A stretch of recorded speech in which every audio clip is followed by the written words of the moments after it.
যাই হোক, দেখে বুঝতেই পারছো এগুলো কি বলো তো, এগুলো হচ্ছে খুব ফ্রেশ একটা মোচা। মোচাটা কোচানো খুব ভালো করে। এর মধ্যে দিয়ে দিচ্ছি একটু নুন, একটু হলুদ, আর একটু আধ ফাটানো একটা লঙ্কা দেব।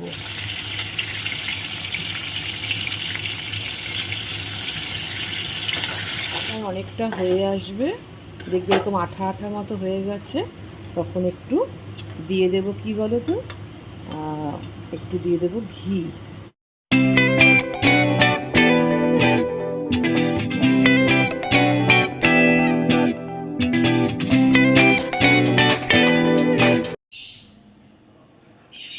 গুড ইভিনিং মিষ্টি দিদির হেসেলে সবাইকে স্বাগত। সমস্ত মিষ্টি বন্ধুরা হাজির হয়ে যাও মিষ্টি দিদির হেসেলে। দেখো কথা বলছি, সঙ্গে সঙ্গে আমার পাখিগুলো কিচিরমিচির শুরু করে দিয়েছে, কথা বলতে দেবে না ওরা। তো যাই হোক, দেখে বুঝতেই পারছো এগুলো কি বলো তো, এগুলো হচ্ছে খুব ফ্রেশ একটা মোচা।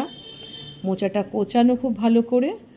আর এটা হচ্ছে নারকেল, পোস্ত, সর্ষে, একটু রসুন, আর হচ্ছে কাঁচা লঙ্কা। এই হচ্ছে আমার ইনগ্রিডিয়েন্টস। আর তাছাড়া আলাদা ইনগ্রিডিয়েন্টসের মধ্যে থাকছে নুন, চিনি, আর হচ্ছে তেল, তো অবশ্যই সর্ষের তেলে পুরো রান্নাটা হবে, আর হলুদ। এই হচ্ছে আমার টোটাল ইনগ্রিডিয়েন্টস, আদারওয়াইজ কিন্তু কিচ্ছু লাগবে না। তো কি করবো এই মোচা দিয়ে আজকে সেটা তোমরা দেখতে থাকো। খুবই সুস্বাদু একটা, দারুণ একটা প্রিপারেশান। এই জাতীয় খাবার খেলে কিন্তু মোটামুটি অনেকেই মাছ মাংস খায় না, একদম এইটা দিয়ে এক থালা ভাত উড়ে যাবে। তো চলো তাহলে আজকে তোমাদের সাথে শেয়ার করছি কি বানাবো, তোমরা দেখতে থাকো, পুরো ভিডিওটা ওয়াচ করো। এখানে একটা দেখো, আমি বাটিতে খানিকটা জল নিয়েছি, নিয়ে এর মধ্যে দিয়ে দেব কি বলো তো, একটু নুন দেবো, আর একটু হলুদ দেব।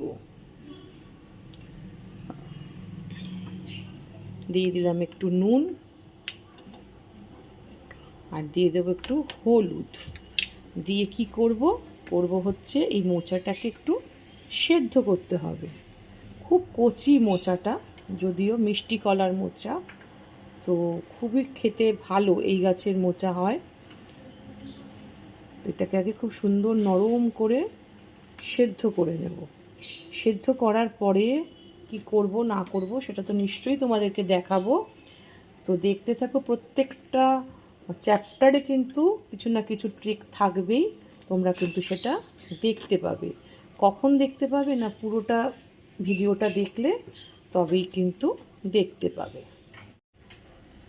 দিয়ে দিলাম একটু হলুদ গুঁড়ো। হলুদ আর নুনটা দিলে কি হয়, মোচার মধ্যে একটা কষ থাকে, তো সেই কষটা তাহলে কেটে যায়। আর মোচা কিন্তু কেটেও নুন আর হলুদ জলে ভিজিয়ে রাখবে, তাহলে কিন্তু মোচা কালো হয় না।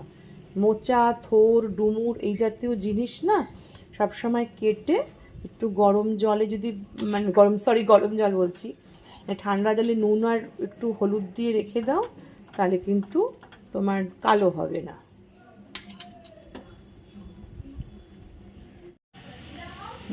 দেখো সর্ষে আর পোস্তটা কী করেছি আমি, পোস্ত খালি ইয়েতে আমি ডাস্ট করে নিয়েছি, কারণ সর্ষে পোস্ত কিন্তু আগে যদি ডাস্ট না করে নাও না, জলে কিন্তু ভালো পেস্ট হয় না। আর এইবারে যখন ডাস্ট করে নেওয়ার পরে এর মধ্যে দিয়ে দিচ্ছি একটু নুন, একটু হলুদ, আর একটু আধ ফাটানো একটা লঙ্কা দেব। কারণ হচ্ছে, দাঁড়াও, একটা লঙ্কা দিলাম, দিয়ে এবার জল দিয়ে একটু পেস্ট করে নেব।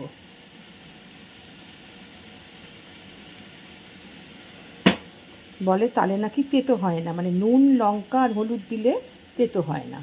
পেস্টটা করে নিই। দেখো একটা এমটি মিক্সিং জারে আমি কি দিচ্ছি, বয়েল করে রাখা মোচাটা, পুরো মোচাটাই আমি দিয়ে দিচ্ছি। তোমাদেরকে বলেছি স্টেপ বাই স্টেপ দেখো, আমি অনেকগুলো জিনিস কিন্তু এখানে অ্যাড করব। তো দিয়ে দিচ্ছি একটা অর্ধেক টমেটো, 3 টুকরো এলাচ দানা। ঝালটা হচ্ছে সম্পূর্ণ নিজস্ব, আমি একটা লঙ্কা দিয়েছি সর্ষে পোস্ত পেস্ট করার সময়, তো দিয়ে দিলাম এখানে 3টে লঙ্কা, আর দিচ্ছি 3 কোয়া রসুন। আর এই জিনিসটাও সম্পূর্ণ নিজেদের উপর ডিপেন্ড করবে, নারকেল কতটা দেবে। দিয়ে দিলাম একটু নারকেল কোড়া।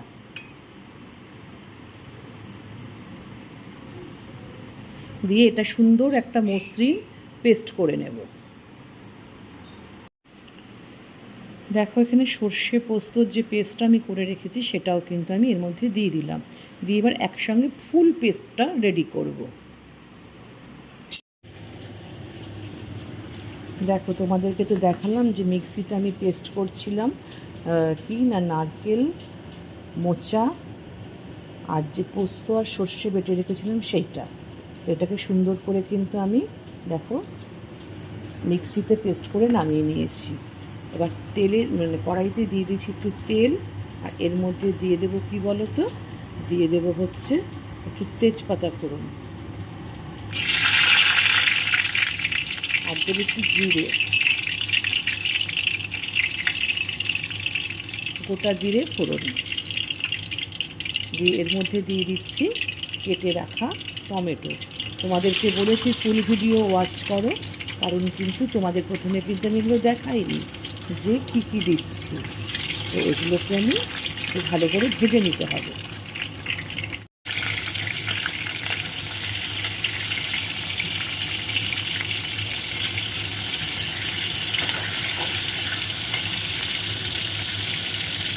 মোচা করবো, চিংড়ি মাছ না দিলে হয় বলো?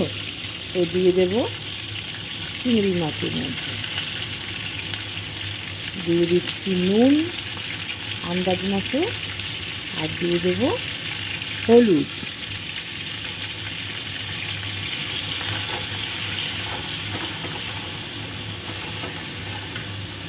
আর কিছু আলু আমি ডুমো করে কেটে রেখেছি। এগুলো একসঙ্গে আমি একটু ভেজে নেব।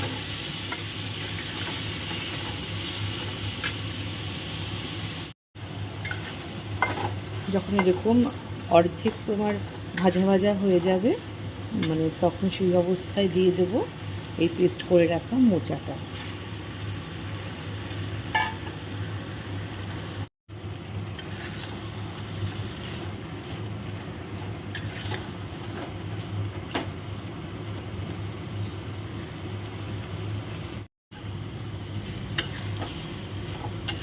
লো ফ্লেমে আস্তে আস্তে করে পুরো মোচাটাকে কিন্তু রান্না করতে হবে।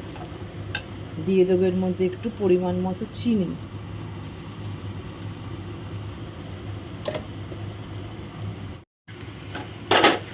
যখন প্রায় অনেকটা হয়ে আসবে, দেখবে এরকম আঠা আঠা মতো হয়ে গেছে, তখন একটু দিয়ে দেবো কি বলো তো, একটু দিয়ে দেবো ঘি।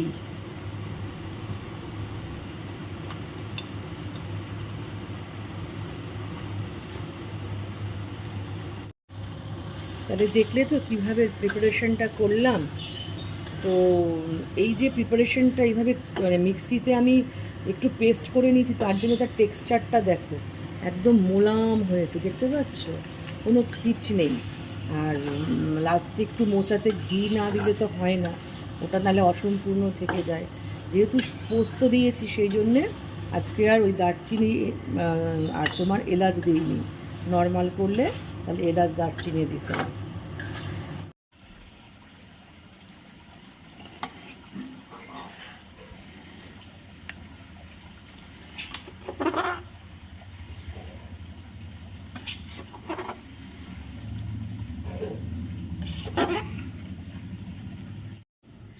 বলো কেমন হয়েছে দেখতে? একদম মানে মসৃণ, মানে মোচার ঘন্ট। দেখলে তো কী কী দিলাম, কিভাবে করলাম, তোমাদেরকে বলেছি পুরো ভিডিওটা দেখতে। এই কারণেই স্কিপ করো না, কারণ মাঝে মাঝে দেখেছো আমি অনেক কিছু দিয়েছি যেটা তোমাদেরকে আমি প্রথমে দেখাইনি। এটা হচ্ছে স্কিপ মোচা। তোমরা ভাবছো স্কিপ মোচা কি, যেহেতু আমি স্কিপ করতে বারণ করেছি সেই জন্য বলেছি স্কিপ করো না, সেই জন্য বলছি স্কিপ মোচা। যাই হোক, একটু মানে একটু তোমাদের সঙ্গে একটু জোকিং করলাম। যাই হোক, তো দেখলে কীভাবে প্রিপারেশনটা করলাম, তোমরা এভাবে করো, খেয়ে দেখো। ভালো লাগলে অবশ্যই কমেন্টে জানিও। আশা করি তোমাদের ভালো লাগবে প্রিপারেশনটা। আর যদি ভালো লেগে থাকে অবশ্যই অবশ্যই কিন্তু পাশে থাকা বেল আইকনটা নতুন বন্ধুদের উদ্দেশ্যে বলবো যে একটু প্রেস করে দেবে, তাহলে আমি যে প্রিপারেশনই করি না কেন তোমরা দেখতে পাবে। তো নতুন বন্ধুদের তো বললাম অবশ্যই তোমরা দেখতে পাবে, আর পুরনো বন্ধুদের কিন্তু অসংখ্য অসংখ্য ভালোবাসা, কারণ তারা আমার সাথেও থাকে, পাশেও থাকে। সেটা কিন্তু আমি মানে ভিডিও ওয়াচ করলেই বুঝতে পারি। আর তোমরা প্রত্যেকে লাইক করো, শেয়ার করো, কমেন্ট করো। আর কি বলো তো, তাড়াতাড়ি করে কিন্তু তোমরা অবশ্যই মিষ্টি দিদির হেসেলে চলে এসো, মিষ্টি দিদিকে এগিয়ে নিয়ে যাওয়ার জন্য তার পাশে থাকবে। তাহলে সবাই ভালো থেকো, সুস্থ থেকো, সাবধানে থেকো, নিরাপদে থেকো। আজকের মতো বিদায় নিচ্ছি তোমাদের থেকে। তোমাদের দিনটা শুভ হোক। চলো তাহলে, টাটা।